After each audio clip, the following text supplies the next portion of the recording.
Tá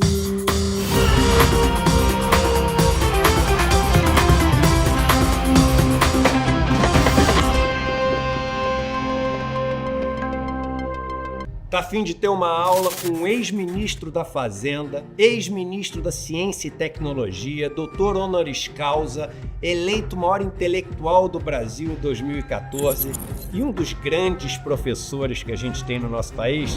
Pois é, tô falando de Bresser Pereira. Ele que vai nos dar uma aula dia 27 de agosto sobre o fracasso do neoliberalismo. Primeiro, você vai entender que história é essa de neoliberalismo, entender por que esse sistema que prometeu distribuir riqueza só distribui miséria e injustiça e também conversar sobre alternativas para esse sistema tão cruel. A aula acontece dia 27 de agosto, uma terça-feira, às 8 horas da noite, no horário de Brasília. E é uma chance absolutamente imperdível de aprender com um nome que é uma referência no Brasil e no mundo. Se inscreve agora no botão Saiba Mais e a gente vai estar junto aprendendo numa aula sem replay, inédita e ao vivo com Bresser Pereira.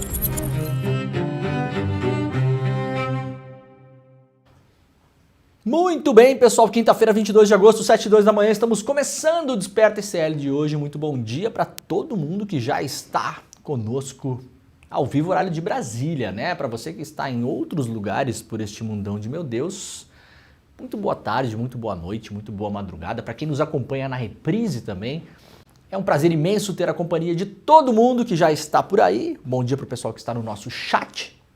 Pessoal aí de Campina Grande, Pelotas, Rio Grande do Sul, da Alemanha, de onde mais que eu estava vendo ali, pessoal de São Paulo, BH, tem bastante gente já aí, né, Jimmy? Bastante gente. Muito bem, muito obrigado, vai chegando, vai deixando o seu like, vai deixando o seu comentário, diga de onde você está assistindo a este programa, interaja com toda a nossa audiência por aí, né? Sempre mantendo, claro, a civilidade, né? Não pode colar chiclete no cabelo do coleguinha, não pode puxar o cabelo, né, Jimmy? Não pode cuspir, que mais? E empurrar, né? Tá bom, já, né? Tá bom. Tá bom. O resto também não pode ser muito chato, né? Assim, uma coisinha assim pode dar, uma cutucadinha dá pra dar, né? Senão fica tudo muito chato, né? Agora mantenha a civilidade do nosso chat. Estamos ao vivo também em 3 emissoras de televisão e 3 emissoras de rádio, então se você quiser nos assistir pela boa e velha televisão da vovó, você pode sintonizar este programa pela TV Quirimurê, na Bahia, pela TVT em São Paulo e pela Pop TV lá em Porto Alegre, no Rio Grande do Sul. Então, portanto, estamos do Nordeste a Sul do Brasil, ainda não estamos de Norte a Sul, mas estaremos. Teremos novidade aí nos próximos tempos, acho que teremos mais emissoras de televisão para transmitir o nosso programa por aqui e emissoras de rádio em São Paulo, as 3 emissoras de rádio, a Rádio Cantareira, a Rádio Brasil Atual e também a Rádio Heliópolis. Então você pode nos ouvir principalmente no carro, né? Muita gente tem o hábito de ouvir rádio noticioso no carro. Então você pegue o hábito, selecione uma dessas 3 rádios. Estamos cobrindo praticamente toda a região. Na verdade, estamos cobrindo toda a região da capital de São Paulo e região metropolitana. Então estamos com uma cobertura aí de mais de 10, 11, 12 milhões de pessoas, possíveis ouvintes dos nossos programas. É uma honra, muito obrigado a todo mundo que já está por aí. Compartilhe esse programa, claro, nas redes sociais e nos seus grupinhos de amiguinhos, no WhatsApp e nos e-mails e por aí vai. Vamos lá então, começar com uma notícia aqui. A Diana, uma das grandes vozes da canção sentimental brasileira, morreu ontem aos 76 anos. Conhece alguma música da Diana, Jimmy? Acho que não. Não conhece? Se eu cantar, você vai reconhecer. Se bem que o Jimmy é jovem, né? Como é que era aquela música da Diana? Tem aqui, ó, Por que Brigamos? Oh, meu amado! Conhece essa música, né? Sim. Ah, conhece, viu? Todo mundo conhece essa música, é um negócio impressionante. Por que brigamos? Pena que a gente não pode tocar aqui, senão o programa cai, né, Jimmy? Essa música é muito boa, cara. Meu pai ouvia essa música no rádio muito, muito nos anos 80. Eu acho que é dos anos 80 essa música, talvez dos anos 70 ainda, né? Diana foi encontrada morta pelo filho André Iório em sua casa no município de Araruama, no Rio de Janeiro. A causa ainda não foi divulgada. Ela foi conhecida por conta de um álbum que lançou em 72, se tornou uma dos principais sucessos fonográficos daquele ano, com os hits Ainda Queima a Esperança, composta por Raul Seixas. Aliás, falamos do Raul Seixas ontem aqui, né? No mesmo dia de ontem, no mesmo 21 de agosto de 89, falecia o Raul Seixas, e aí um dia depois Ontem, no caso, né, faleceu a Diana. E Por que Brigamos, versão em português da prestigiada I Am a Sad, de Neil Diamond. 72, cara, é bem mais antiga a música do que eu imaginava, né? Aqui é a capa do álbum, né, que foi o álbum clássico que lançou a artista para o Brasil e, por que não dizer, para o mundo, né? Isso aqui foi um sucesso radiofônico espetacular, né? Então aí as nossas condolências aos familiares e amigos, né, dessa música que tanto embalou gerações, né? Muitas gerações, inclusive.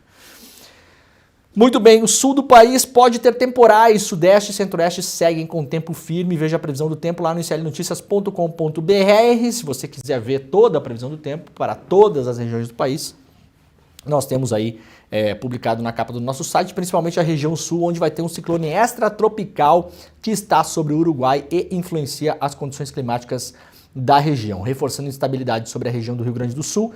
O dia será de temporais em toda a campanha gaúcha, parte mais sul do Rio Grande do Sul, na fronteira com o Uruguai. A maior parte da região sul, no entanto, ainda continua sem chuva. Porto Alegre tem bastante nuvens, tempo firme e temperatura amena. Por enquanto, o frio deve chegar a partir de amanhã. Eu já andei dando uma olhada na previsão do tempo aí e teremos aí temperaturas próximas de 0. Então saímos, né, de medir 32 e vamos para 5. Né? E a nossa saúde que reme, né? E fumaça para tudo que é lugar e aí a saúde da galera que reme, né? Meu Deus do céu. FIES terá vagas para cotistas pela primeira vez. Inscrições começam hoje. Atenção, hein? Se você quiser fazer FIES ou tem aí um parente, um familiar, um amigo, um filho, uma filha, um enteado, um vizinho que vai fazer o FIES, o MEC anunciou o edital referente ao processo seletivo do financiamento estudantil para o segundo semestre de 2024. Nessa edição, o programa passa a oferecer pela primeira vez reserva de vagas a candidatos autodeclarados pretos, pardos, indígenas e quilombolas, além de pessoas com deficiência. Assim como no último semestre, o FIES Social vai reservar 50% das vagas para candidatos com renda familiar per capita de até meio salário mínimo e inscritos no CAD único. O cadastro deve estar atualizado até o prazo exigido no edital. Portanto, todas as datas referentes ao FIES, financiamento estudantil, você pode conferir aqui no iclnoticias.com.br, né? Ontem, aliás, eu falei sobre a porta de saída do Bolsa Família. A gente trouxe aqui a notícia publicada pelo jornal Valor Econômico, um estudo da Fundação Getúlio Vargas e da PUC do Rio de Janeiro, mostrando que 2/3 das pessoas que eram crianças em 2005, e hoje, claro, obviamente são adultos, que foram investigados nesse estudo, saíram, né, dos programas sociais do governo, não tem mais nenhum programa social do governo. E aí tuitei isso também lá no Twitter e muita gente comentando embaixo, vários casos, né, de pessoas falando, eu também, a minha família, éramos em 3, 4, 5 irmãos, não sei o quê, a gente também era beneficiário do Bolsa Família e hoje eu fiz isso, aquilo, sou advogado, empresário, não dependo mais de nenhum programa do governo. Vários casos muito legais mesmo. Até uma repórter do jornal El País, né, que não tem mais a versão brasileira, infelizmente. Aliás, um beijo para Carla Jimenez, que era editora-chefe do El País aqui no Brasil.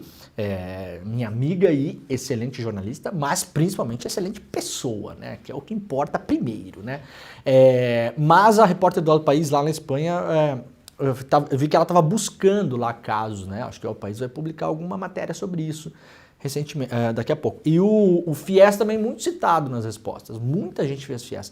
A minha esposa só se formou graças ao FIES, aliás, né? Ficamos pagando o FIES depois que ela se formou lá durante muitos anos, né? Você vai pagando, demora, né? Mas se não fosse pelo FIES também não poderia. Se não fosse pelo FIES, eu não teria casado. Se fosse pelo FIES, eu não teria meu filho hoje. É verdade, porque eu só consegui conhecer a minha esposa porque estávamos na mesma universidade, privada, né? Eu entrei com um outro tipo de bolsa lá e a minha esposa entrou com FIES. Se não fosse por isso, Jimmy, não teria casado, né? Veja que loucura, né? Eu nunca tinha pensado nisso, pensei nisso agora, cara. Então, muito obrigado, FIES. Eu vou convidar o senhor FIES quando fizer festa de aniversário de bodas de alguma coisa, eu vou ligar para o senhor FIES e convidarei-o para a festa também. Olha, uma denúncia lá dos professores do Paraná, da rede pública do Paraná, não estamos dando aulas, apenas preenchendo plataformas. Uma matéria publicada pela Brasil de Fato e republicada pelo iclnoticias.com.br, os professores do Paraná têm enfrentado um processo de plataformização da educação caracterizado pela adoção massiva de aplicativos e programas para gestão pedagógica. São cerca de 20 plataformas usadas na escola, muitas de uso obrigatório, com adesão monitorada por parte do governo. A pressão por metas e a competição entre as instituições são incentivadas por políticas como o Desafio Paraná. Diz aqui um professor, não estamos mais dando aulas, apenas preenchendo plataformas. Há uma pressão muito forte, estamos trabalhando apenas por metas, mas o resultado prático não está acontecendo. Educadores e alunos relatam sobrecarga das tarefas, comprometimento da saúde mental, falta de estrutura, dificuldades técnicas e incompreensão dos objetivos da transição digital. Segundo pesquisa do Instituto IPO e também do APP Sindicato, que representa os professores da rede estadual, 83% dos educadores afirmam que as plataformas não melhoraram o aprendizado. Além disso, 72% dizem que as escolas não têm equipamentos para atender às metas estabelecidas pela Secretaria de Educação. Tem um print aqui mostrando, né? É realmente impressionante. Isso aqui é a quantidade de aplicativo e plataforma que o professor tem que usar lá no Paraná. A gente vê aqui, né, Acervo Digital, Arduino Editor, Desafio Paraná, EduTech, Expresso, GitHub, Google, Inglês Paraná e assim vai, né? Redação Paraná, Matemática Paraná, Khan Academy, Leia Paraná, Inglês Professor, Robótica não sei o que, Sala Virtual, blá blá blá blá blá. Isso aqui vai para um monte de coisa, né? Desde para dar aula, para reservar sala, para preencher formulário, para não sei o quê. E a grande questão é que os professores estão passando o dia nessa roda de ratos aqui e não conseguem dar aula. Essa é a grande reclamação que está acontecendo lá, né? Aí muita gente fala, mas tem que digitalizar a educação e não sei o quê, não sei o quê, não sei o quê. Bom, gente, eu acho que a gente tem que olhar o que está acontecendo para lá fora do mundo também, né? Países europeus estão banindo os celulares de sala de aula, por exemplo, e estão reduzindo essa plataformização da educação. Porque ela coloca todo mundo ali no cercadinho, né? No cercadinho. Lembra do cercadinho do Bolsonaro lá em Brasília? Vira um pouco isso a educação, né? E aí chega num ponto que até se pergunta se é necessário o professor ainda. Então coloca o aluno na frente de uma tela, você já tem um caminho, está tudo organizado e pronto, acabou, não tem mais professor. Essa é a grande questão que está sendo levantada, né? Na Europa teve um movimento parecido com esse do Paraná agora, para variar, está atrasado, né? Muitos anos atrás, e isso está sendo desfeito agora aos poucos. A escola está voltando a ser uma escola assim, praticamente artesanal em vários países europeus, né? Artesanal assim, de vamos voltar a pular na lama e rolar no chão e não sei o quê, e afastar essa invasão tecnológica porque não deu resultados. Não é uma coisa de ser ludista e querer destruir as máquinas. Tentaram por um tempo, não deu resultado. Piorou a educação, né? Aumentou a dispersão, reduziu o tempo de concentração dos alunos, capacidade de fixar conteúdos, uma série de coisas já foram estudados e chegou-se à conclusão que piorou. As crianças estavam sendo piores da escola. Então, acho bom olhar para fora também, às vezes, e entender o que está acontecendo, né? Candidatos disputam 100 adversários em 43 cidades gaúchas após as enchentes. Há menos de 2 meses das eleições, os eleitores de Santa Teresa, município de 1.500 habitantes da Serra Gaúcha, têm preocupações que vão muito além da escolha do candidato a prefeito em outubro. A cidade ganhou notoriedade quando a gente mostrou aqui nas enchentes. Lembra a cidade que tinha uma prefeita falando e tinha uma ponte atrás e enquanto ela estava se gravando a ponte foi embora? Lembram desse vídeo? A gente mostrou aqui o vídeo até. Essa prefeita é uma das 43 candidatas e candidatos que concorrem sozinhos nas eleições. O Rio Grande do Sul é o estado que tem mais prefeituras onde não haverá disputa. No Brasil todo são 214 municípios, só o estado do Rio Grande do Sul concentra 43% deles, e isso obviamente impactado pelas enchentes. Ninguém quer assumir a bucha, principalmente cidades muito pequenas. Se por outro lado muita gente vê uma oportunidade, né, os urubus da política aí, para assumir e pegar esses dinheiros que estão chegando aí do governo federal e emenda Pix e não sei o quê, para fazer coisinha,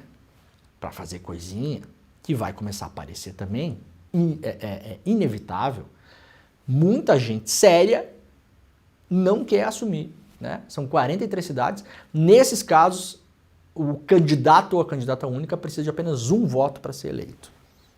Um voto apenas. Então, praticamente não haverá disputa, né? Esse é um dos casos. Tem outros casos aí, né, que a matéria da Folha traz, né?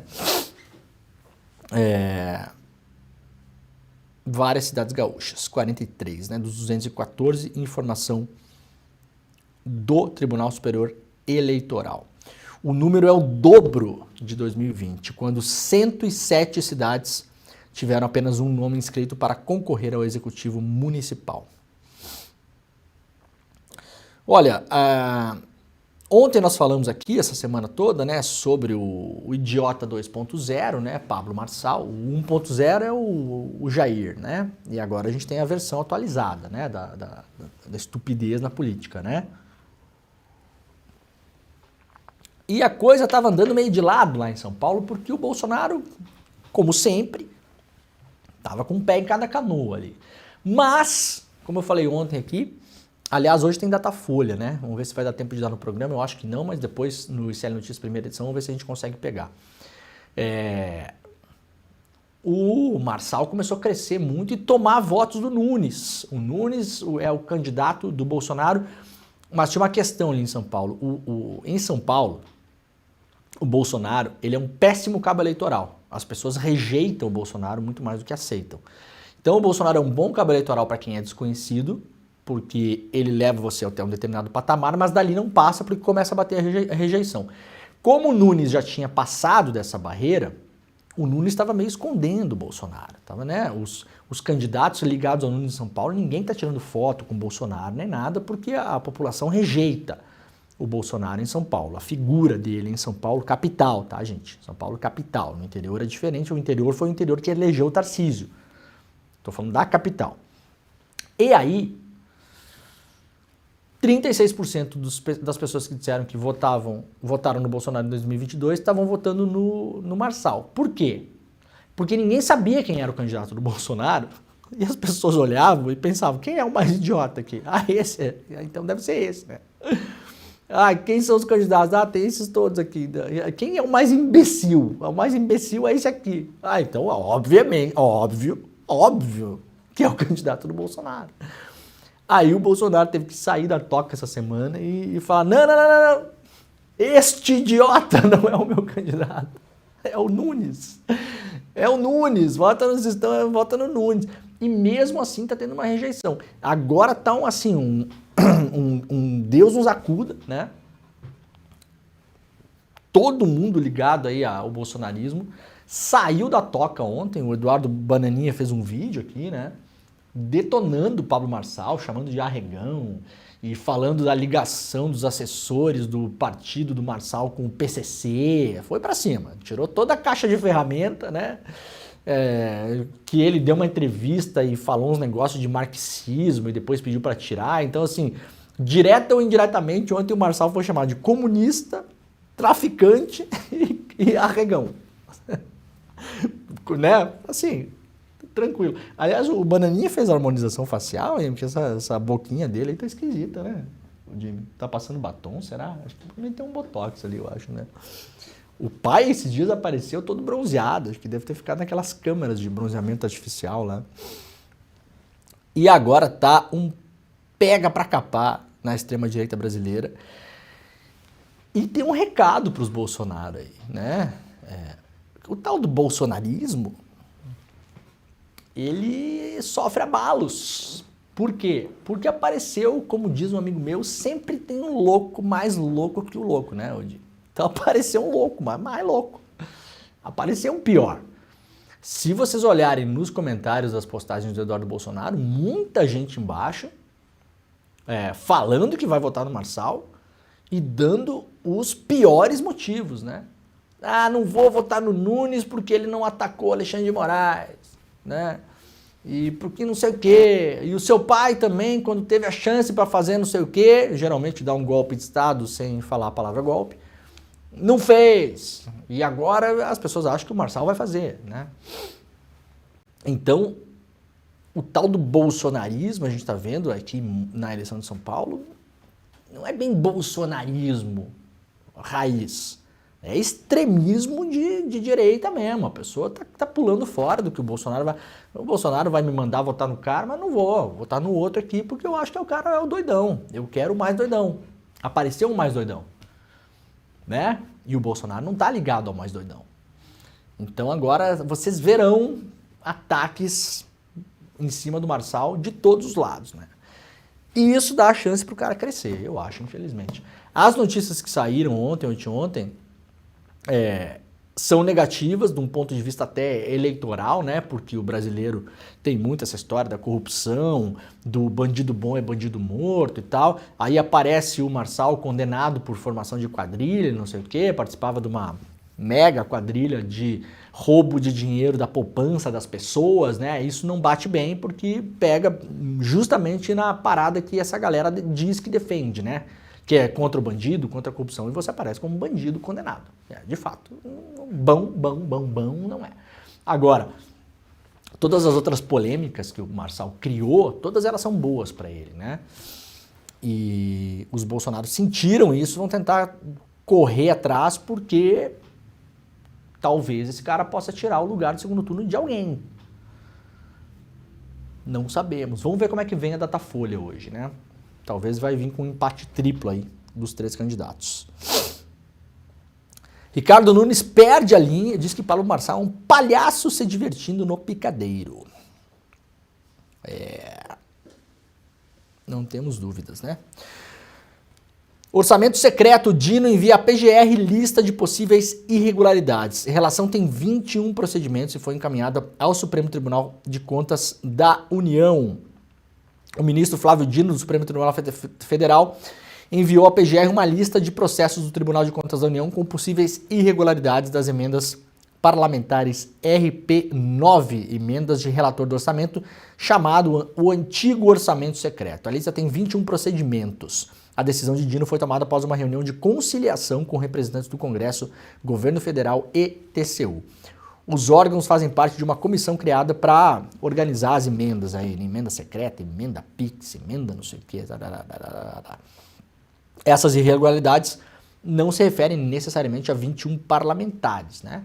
Mas devem envolver, sem dúvida, parlamentares, deputados e ou senadores, deputados e ou senadoras, porque onde o Tribunal de Contas identificou uma luz amarela. Né? Opa, aqui pode ter coisa. 21 é a primeira olhada, assim, você olha com um olho só, achou essas 21, né? Dino afirma que acordo sobre emendas ainda passará pelo plenário do STF. O ministro Flávio Dino, do Supremo Tribunal Federal, disse nessa quarta-feira que o acordo com o Congresso para a liberação de emendas impositivas, as chamadas emendas PIX, deverá ter julgamento definitivo no plenário da Corte. Nessa terça-feira, o Supremo reuniu os presidentes da Câmara, Senado e o governo para tentar fazer esse tal desse acordo, né? A Câmara e o Senado terão 10 dias para regular o repasse das emendas. Em seguida, será aberto o prazo para manifestação da PGR e da AGU, segundo Flávio Dino, após o cumprimento dos condicionantes pelo Congresso. O plenário deverá abrir uma votação para ter uma decisão definitiva. Então, reuniram-se, fizeram um acordo. Olha, para mim, tá, que sou um leigo, mas eu me fio também em vários juristas que estão falando sobre isso por aí, entre eles, um deles, o principal, o Conrado Hibner. Esse negócio de acordo do STF aí, para mim, é tudo esquisito. Porque assim, você tem uma questão. O Supremo foi provocado, aliás, os nossos advogados do nosso Conselho de Defesa, o Valim e o Vardi. Foram os 2 advogados que provocaram o Supremo, falando, olha, tem que parar com esse negócio de emenda PIX, emenda isso, emenda aquilo, lá, porque isso está destruindo a própria relação entre os poderes. O povo brasileiro elegeu um projeto e o projeto não consegue andar porque o parlamento foi lá e botou a mão no dinheiro. Muito bem, até aí, perfeito, perfeito. Aí o o Supremo provocado, ao invés de sentar e tomar uma decisão, chama as partes para conversar. Eu nunca vi disso. Parece vara de família. É possível isso? Sinceramente, eu tô perguntando aqui por ignorância. Eu não lembro quando isso aconteceu no STF. Esse ano já aconteceu 2 vezes. Em relação ao marco temporal e em relação a esse negócio das emendas. O Supremo virou uma vara de conciliação, é isso? Isso é regimental? Isso está escrito em algum lugar? Eu não lembro. Até onde eu me lembro, o Supremo ele é provocado, acontece alguma provocação ali, ele vai lá e os ministros tomam suas decisões. Ou monocráticas, ou em turma, ou no colegiado. E decisão tomada, decisão tomada.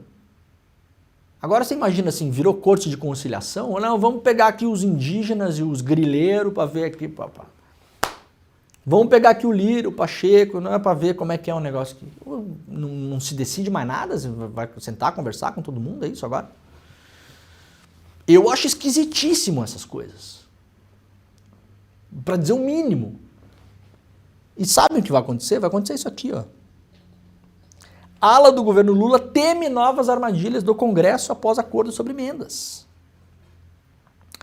Apesar da promessa de maior transparência para as emendas parlamentares, expressa em uma nota conjunta dos 3 poderes, aí sai o Barroso e fala sobre...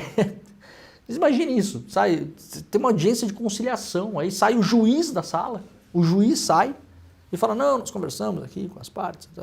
Mas, gente, assim, a parada é legal ou é ilegal, ponto final. Não tô entendendo o que tá virando o STF. Virou o programa aquele que tinha no SBT, o Casos de Família? É isso? Pra mim é tudo muito esquisito, mas eu posso estar falando uma imensa bobagem e alguém pode me dizer que já há precedentes vários no STF. Eu não lembro. E olha que eu não comecei ontem, né? Acompanhar essas coisas. É acordo de marco temporal. Vem cá, o marco temporal é legal ou é ilegal? Ponto. Não tem acordo, não tem papo, não tem conversa. Não interessa o que você acha. Não, vamos ouvir aqui o que acha esse cidadão que invadiu 50 mil hectares no Pantanal. Não tô nem aí pro que acha o cara. É legal ou é ilegal? Não me interessa o que acha.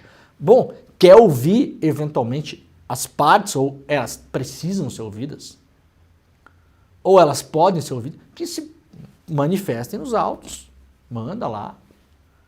Peticiona lá para poder fazer sustentação oral. Não é assim que sempre funcionou essa parada? Você fala o negócio, daí a pessoa vai lá, faz sustentação oral. Eu, na minha opinião, isso, porque segundo o jurista fulano, papapá, e já diz a jurisprudência que não sei o quê, e o réu não pode, biriri, boró, e tá feito. Agora, os caras se reúnem, fecham a porta, entra todo mundo lá dentro, fica conversando, aí abre a porta, sai o Barroso e fala... É tudo muito esquisito, vocês não acham? Pra mim é esquisitaço esse negócio aí. Vem cá, essas emendas são legais ou elas são ilegais? Ponto. Decida-se. E acabou. E o Lira, como diz meu pai, que vá catar coquinho no asfalto. Sabe aqueles coquinhos, Jimmy, que tem no asfalto às vezes, sabe? Então, vai catar coquinho no asfalto, vai lá no asfalto procurar os coquinhos lá. Problema do Lira. Sei lá, velho. Que coisa, né? É claro que uma ala do governo ainda vê riscos do legislativo adotar manobras na regulamentação para manter maior controle sobre os valores. Mas alguém tem dúvida disso? Porque na prática o Supremo não decidiu nada.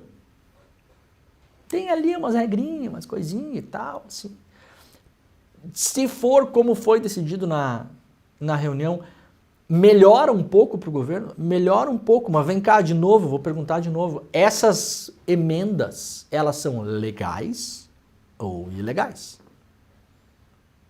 Eu nunca vi uma coisa que é meio ilegal. É mais ou menos ilegal, né? Não pode, mas pode. Parece isso, a decisão, com o Supremo sentado aí. Não pode, mas assim, um pouquinho pode, tá? Um pouquinho assim pode. Assim, ó, isso aqui não, isso aqui é ilegal, tá? Mas é um pouquinho legal. Sacou como fica um negócio meio enjambrado? E os caras vão lá e depois constroem a coisa mais ou menos assim, quando vê parece que... mas aí continua a mesma coisa. No ano passado, o Supremo já não tinha decidido que o orçamento secreto era ilegal? Tinha, aí botou uma série de regras e não sei o que, parará, acabou o orçamento secreto. Agora o negócio é a emenda PIX. A emenda PIX. Não, vamos sentar, senta aqui. Senta no colinho do pai. Aí o Supremo bota um sentado numa perna, outro sentado na outra, né? Aqueles abraços depois que o irmão briga, né, Dinho? Abraça teu irmão. Abraça teu irmão. Pode ou não pode? Daqui a 2 semanas a gente vai estar falando desse negócio de novo. Daí não é mais orçamento secreto. É emenda PIX. Daí depois não vai mais ser emenda PIX. Vai ser o quê? Emenda BET. Vai ser outro nome. Sei lá, eu. Né? Que coisa, né? Aliás, Jimmy, o Flamengo tomou 4 gols esses dias, né? Esqueci de falar isso, né? Que coisa. Olha o que me veio na cabeça agora. 4-1 foi? Não, do Botafogo. Botafogo tá voando, né? Eliminou o Palmeiras ontem. Eliminou o Palmeiras ontem? Foi. O pessoal tá bravo com o ICL, que o ICL publicou uma matéria aí do Botafogo, mas isso aí dá e passa, tá, gente? Você não precisa se preocupar tanto assim. Que coisa, né, Dinho? Muito bem. Pai de Arthur Lira, o Benedito de Lira, expulsa camponeses, mas não declara fazenda no TSE. Cícero Paulo de Silva e Maria José de Oliveira Silva foram expulsos de seus 5 hectares de terra em Quipapá, no sul do Pernambuco, diante de uma ação de reintegração de posse movida pelo presidente da Câmara, Arthur Lira, e seu pai, Benedito Lira, o Bill de Lira. Representado por Arthur, o ex-senador Bill de Lira diz ser o dono da fazenda Engenho Proteção, nessa massa falida da usina Água Branca, comprada em 2008 pelos Lira. O caso da expulsão dos agricultores foi revelado pelo site De Olho nos Ruralistas e republicado aqui também no iclnoticias.com.br. No entanto, ele, que é candidato à reeleição, né, o Bill de Lira, lá em Barra de São Miguel, no litoral de Alagoas, informou ao Tribunal Superior Eleitoral ser proprietário da Fazenda Estrela, também em Quipapá, mas não disse que era o proprietário da Engenho Proteção. Então o cara foi lá, expulsou as pessoas que lá viviam, que era esse casal de agricultores despejado no ano passado, essas 2 pessoas, né? E agora a fazenda sumiu de propriedade, né? Porque é o TSE e não declarou a fazenda. Matéria publicada na íntegra lá no iclnoticias.com.br. Olha, ontem acompanhando, né, lá as eleições dos Estados Unidos, aliás, hoje será o dia em que a Kamala Harris será Kamala Harris. Como vocês falam aí no chat? Kamala ou Kamala? Né? Lá na convenção ontem, as pessoas falam Kamala Harris, mas também as pessoas também não falam Obama, né? Obama, esse não existe, né? Aqui no Brasil ninguém fala Obama, né? As pessoas também não falam Trump, que a gente fala aqui no Brasil, o Trump, Trump. Então também se a gente for pegar o pé da letra, né, Jimmy, não sobra nada, né? O que mais? Aqui a gente fala o Joe Biden, né? Não é Joe Biden, não é bem assim que fala, né? As pronúncias são muito diferentes, então acho que esse negócio da Kamala aí, eu falo do jeito que você quiser também, porque ela também não vai ser presidente do Brasil, a gente vai ver a eleição, depois não vai falar mais nela durante um bom tempo, né? A gente só quer que o Trump não ganhe a eleição, só isso. Ela será apontada hoje como a candidata. O evento dos democratas começou na segunda-feira, tá mega animado, né? Ontem teve show do Stevie Wonder. Fez uma sonzeira lá e tal, Stevie Wonder. Tá tudo no YouTube, tá, gente? Tem um monte de gente transmitindo esse negócio aí, transmissão livre, tem vários canais. Pode recuperar lá para ver o show do Stevie Wonder. Fez uma sonzeira lá. Falou ontem o Bill Clinton. E aí várias pessoas falaram também, né? A Nancy Pelosi, enfim, um monte de gente importante lá, mas o Bill Clinton foi assim, a estrela política da noite ontem. Anteontem tinha sido o Obama e a Michelle, que também não é Michelle, né? Michelle Obama. E apareceu de surpresa ontem, no finalzinho, assim, a Oprah Winfrey, que também não deve ser assim que fala, mas também problema dela, né? Quem manda ter um nome complicado desse, né, Odin? Hein? Não podia ser Maria o nome da pessoa, não. O nome dela é Oprah. Oprah. Parece um cumprimento, né? Oprah. Odin. Oprah. Oprah Winfrey rouba a cena na noite do vice. Aliás, ontem falou o vice, né? O Tim Walz, né? Da Kamala Harris, que é um cara que vem aí, professor e tal, parece ser um cara super boa praça, assim, né? Mas a apresentadora roubou a cena na Convenção Democrata nessa quarta-feira em uma noite já cheia de celebridades. Uma das figuras mais populares dos Estados Unidos, a Oprah, é de fato, né, uma mega de uma figura, assim, né? Super, hiper popular. Eu nem sabia que ela colocava a cara dela em campanha política, eu fiquei até impressionado, eu estava assistindo ontem, daqui a pouco entrou ela, foi ovacionada de um jeito absurdo, ninguém esperava que ela entrava, assim, a convenção lotada, parece aqueles shows do Pink Floyd, assim, em estádio, sabe, tudo completamente tomado, né, e foi um furacão, né, e aí fez lá um discurso, né, focou muito em cima do que falou o vice do Trump, o J.D. Vance, esses dias. Eu não lembro exatamente, mas falou uma coisa tipo assim, a Kamala é tipo a cat lady, que eles chamam nos Estados Unidos, né? Aqui no Brasil a gente fala véia dos gatos, né, Jimmy? A figura da pessoa, da mulher idosa solitária que mora numa casa cheia de gatos. Então aqui no Brasil, pejorativamente usa-se a véia dos gatos. Então esses dias o J.D. Vance chamou um pouco a Kamala de tipo a véia dos gatos, né? Não sei se ele estava falando sobre a Kamala ou sobre outra pessoa e tal. Aí a Oprah falou sobre isso sem citá-lo, né? Falou, quando a gente vê a casa do vizinho pegando fogo, não importa quem é o vizinho, a gente salva o vizinho e se tiver gatos, a gente salva os gatos também, né? E aí foi uma ovação absurda. Ela é uma excelente oradora, né? Aqui, ó, se for uma dona de gatos sem filhos, né? A véia dos gatos, a imagem é a solteirona que nunca casou, mulher, e ficou velha e tem um monte de gato. Essa é a mesma imagem que a gente tem no Brasil, tem lá, né? E aí... Bom, nesse caso a gente também tenta salvar o gato, disse a Oprah, né? Super aplaudido, né?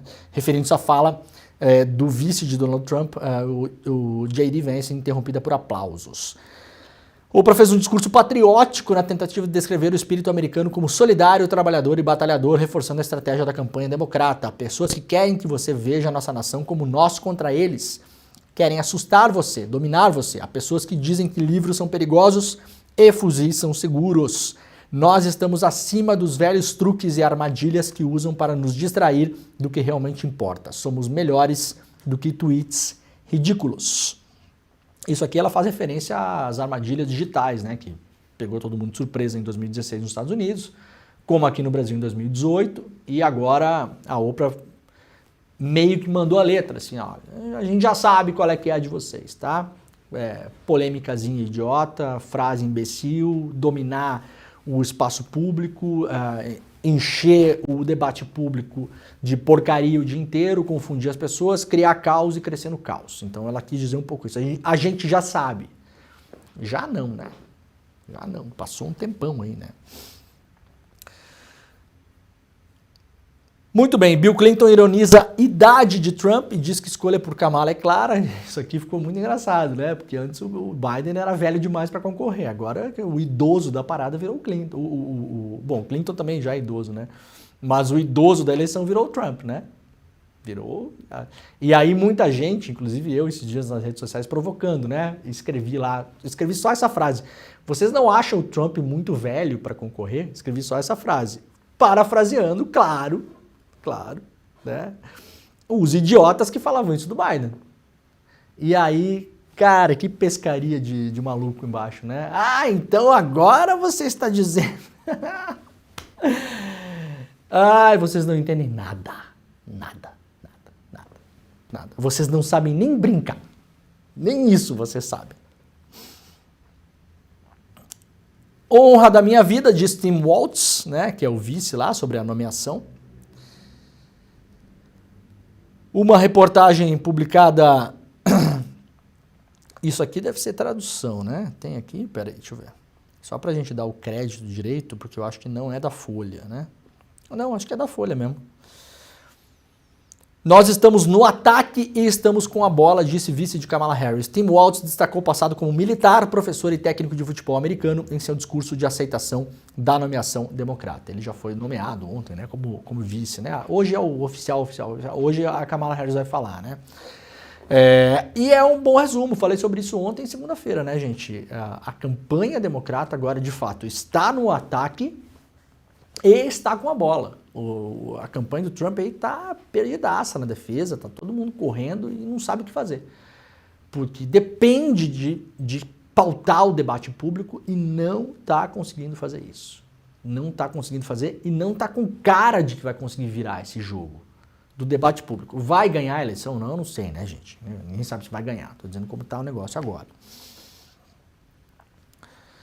Campanha de Kamala Harris arrecada 4 vezes mais do que o Trump. Isso aqui é importante, claro, não só para a campanha, porque não se faz campanha sem dinheiro, mas isso é importante também para mostrar o entusiasmo do eleitor. Claro que aqui tem o big money também, né? Tem o dinheiro que vem de gente que tem muita grana e tal, mas tem as plataformas de arrecadação para o cidadão comum lá, que doa $10, 15, 20, $200, $1.000 para a campanha. Nas primeiras 24 horas, quando a Kamala Harris já foi apontada pelo Biden como sendo a futura candidata, já tinha batido o recorde histórico de arrecadação e seguiu, né? Então mostra que a campanha está entusiasmando o eleitor. E isso é muito importante nos Estados Unidos, porque a abstenção ganha eleição lá. Então é importante não só você ter intenção de voto, então sai a campanha, tem X% de intenção de voto, a pessoa precisa sair de casa e votar. Tanto é que muitas dessas campanhas que rodam pelo submundo da internet, né, campanhas ilegais, com financiamento ilegal e tal, não sei o quê, elas não focam em falar para a população, vota no fulano ou não vota no ciclano. Elas focam em fazer com que as pessoas desistam de votar. São campanhas que estimulam a antipolítica, estimulam a ojeriza a toda a política. Né? Não adianta nada, são todos iguais, todo político é corrupto. Nada disso é verdade, tá, gente? Não são todos iguais, não são todos corruptos, não é que não adianta nada. Nada disso é... Se ruim com política, pior sem ela. Se a gente excluir a política da nossa vida, a gente entra numa ditadura de fato. Não é mesmo? Então não é isso, mas essas campanhas focam nisso. Todos esses esquemões aí que a gente viu no mundo nos últimos anos, né? O caso mais clássico é aquele do Cambridge Analytica, que foi aquela empresa de dados que era tocada, inclusive pelo Steve Bannon também, estava envolvido nela, que acabou enganando lá as pessoas no Reino Unido que votaram no Brexit. Você joga muito com abstenção. Você convence as pessoas por campanhas, às vezes não são tão claras, né?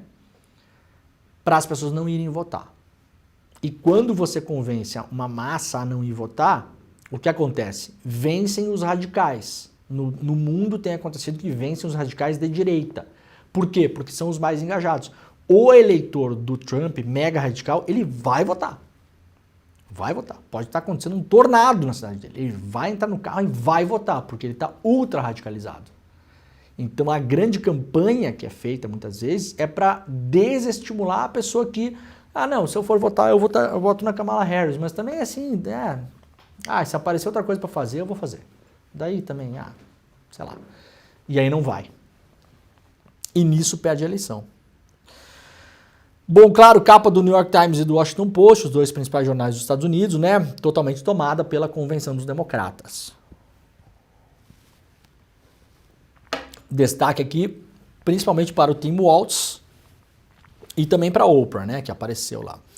O Tim Walz aceitou, portanto, a nominação para a chapa para concorrer a vice-presidente, né? Tem uma história de vida bacana esse cara aqui. Mais legal que a da Kamala, aliás, até, né? Menos controversa, muito menos controversa que a da Kamala, pelo menos do que eu sei, né, até agora. E a importância dele é porque os vices têm uma tendência a virarem os candidatos à presidência depois. Então, eventualmente, numa eventual eleição da Kamala Harris, né, ela ainda teria a possibilidade de uma reeleição, porque é jovem, né? E aí, talvez esse cara aqui possa ser o próximo. Então, né? Caso isso tudo aconteça, né? O Washington Post também, né? Destaque aqui para o Waltz. E aí fala também das falas do Clinton, da Nancy Pelosi e também, claro, da apresentadora Oprah Winfrey. Olha, gente, o papo que está rolando há um bom tempo da anistia do Bolsonaro, ele tem vários tentáculos, né? Vários tentáculos. Aliás, o Guilherme Amado, esses dias entrevistou o Luiz Barroso, do STF, perguntou sobre a anistia do Bolsonaro. O Barroso falou, não, claro que não, que absurdo, pá. Nem acho que se dará pelo STF, pelo menos não agora. O primeiro passo é devolver o Bolsonaro para a eleição, porque esse é o mais fácil. As leis eleitorais, elas mexe aqui, mexe lá, entendeu? Toma uma decisão hoje, ela retroage. Então é fácil você liberar o Bolsonaro de novo. Lembram quando ele foi considerado inelegível pelo tribunal? 2 condenações, né? Havia uma dúvida para saber quando começava a contar os 8 anos da inelegibilidade. Lembram dessa história?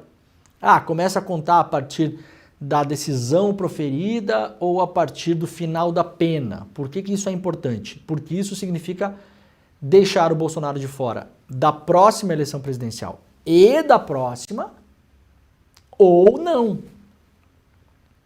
Então, a depender da interpretação, você está inelegível a partir da decisão do tribunal. A outra interpretação, você está inelegível a partir do fim do cumprimento da pena. Essa diferença é porque você pode apresentar recursos, né? Então, por exemplo, o Bolsonaro está apresentando recursos agora no STF em relação à sua inelegibilidade. Então, nesse entendimento que tem que esperar o tal do trânsito em julgado, o tempo dos 8 anos da inelegibilidade do Bolsonaro não começaram a contar ainda. Se a interpretação for a partir da decisão do tribunal colegiado, que é no caso o TSE, o tempo do Bolsonaro já começa a contar. E agora, a Comissão de Constituição e Justiça aprovou uma proposta, aqui está errado, né, Folha? Quinta-feira 21 não, né? Quarta-feira 21. Quinta-feira é hoje. Aprovou ontem, quarta-feira, ontem. Essa matéria aqui saiu no final do dia. Uma proposta que altera as regras para a aplicação da inelegibilidade de políticos e que, segundo especialistas, pode beneficiar o Bolsonaro. Na capa do jornal Globo de hoje, fala sobre essa mudança, fala vários políticos que pode beneficiar e não fala do Bolsonaro. O jornal Globo comeu mosca nessa história aí. Porque eu li a notícia e fui rápido lá para olhar, peraí, deixa eu entender qual que é a nova regra, porque essa nova regra aí pode beneficiar uma pessoinha, imagino. Aí o Globo falava de Maluf, gente, o Maluf acho que não consegue mais nem caminhar, né? Fala de Eduardo Cunha, o Eduardo Cunha já participou de eleição, gente, 2022, deputado federal por São Paulo, não foi eleito, né? Então é irrelevante, essas 2 figuras são irrelevantes. O Garotinho, esse sim, eventualmente pode ser beneficiado, mas não falava do Bolsonaro. Eu fui procurar, peraí, deixa eu entender a regra. A Folha já analisou com o cenário com o Bolsonaro. O foco da proposta, segundo os senadores, então atenção, isso já passou na Comissão de Constituição e Justiça do Senado. Ou seja, o Senado já falou, esta proposta não é inconstitucional. Então, se o Rodrigo Pacheco decidir botar a votar, bota a votar. E segundo os especialistas ouvidos pela Folha, que é o entendimento que eu tenho também, a proposta original é diminuir o período em que os políticos condenados ficam sem os direitos políticos, porque começa a contar a partir da condenação, por exemplo, no TSE. O TSE falou, tá fora. Daquele dia é o dia 1, até os 3 anos, 4 anos, 5 anos, 8 anos.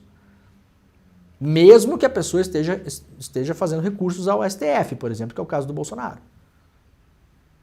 Tá? Apesar da legislação atual falar em inelegibilidade por 8 anos, em muitos casos a pena é alargada, já que o prazo só passa a contar após o trânsito em julgado.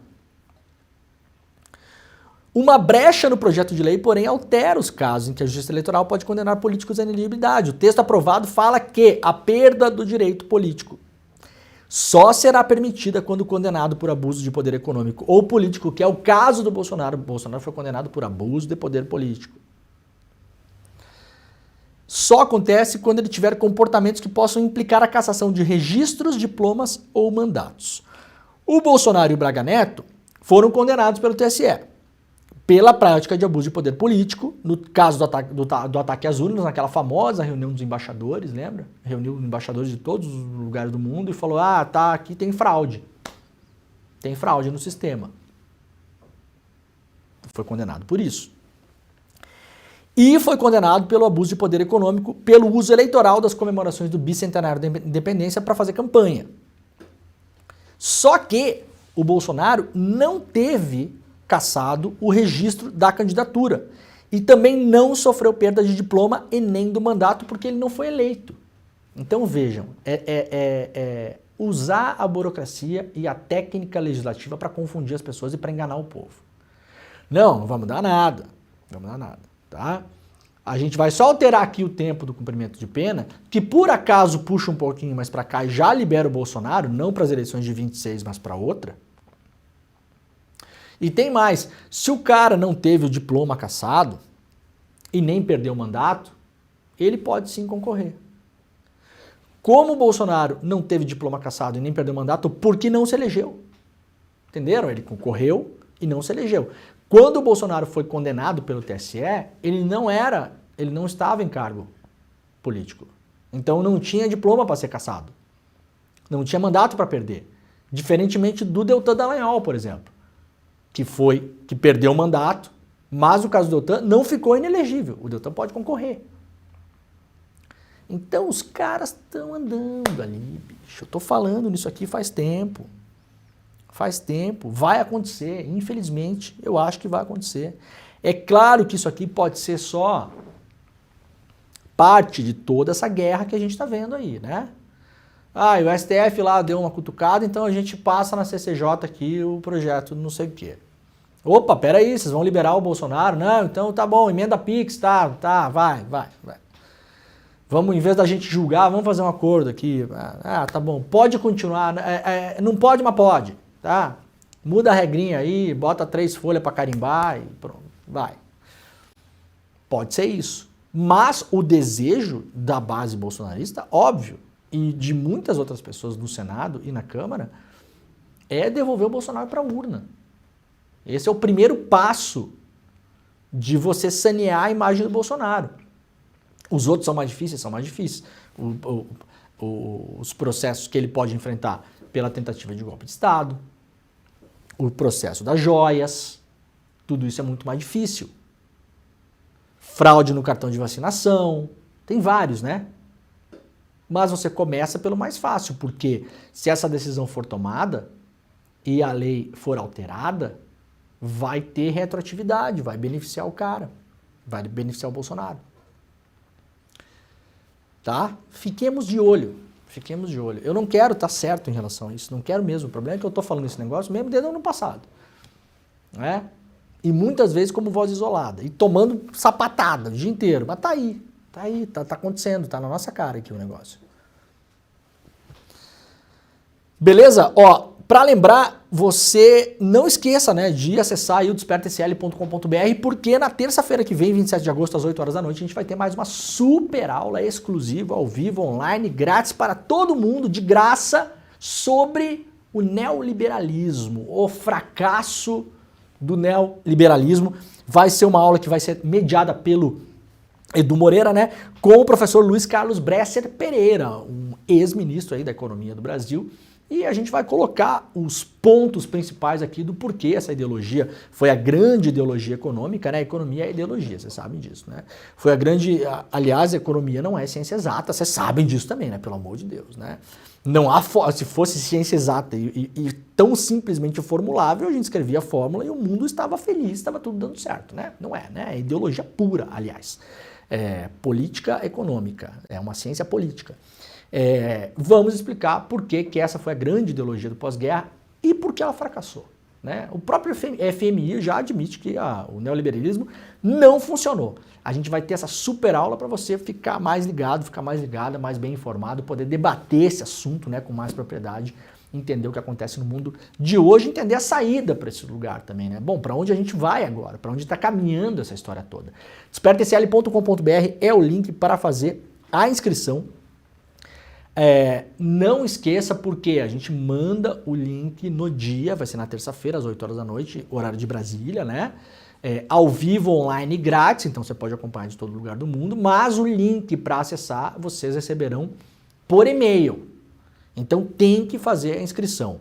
Vai lá para o despertacl.com.br, é moleza, olha aqui, ó, é só colocar o e-mail, né, Odine? Ó, botou o e-mail aqui, clicou em garantir a sua vaga, e tá feito o brick, né? Tá organizado. Gratuito, ao vivo, online, exclusivo, aqui no ICL. Mais uma super aula que tem batido recordes absurdos de audiência, né? Vem mais coisa por aí. Fiquem ligados agora no ICL Notícias primeira edição. A gente vai agora para cima das bets. A gente vai pegar as bets assim, ó, e vai fazer assim com elas agora, né?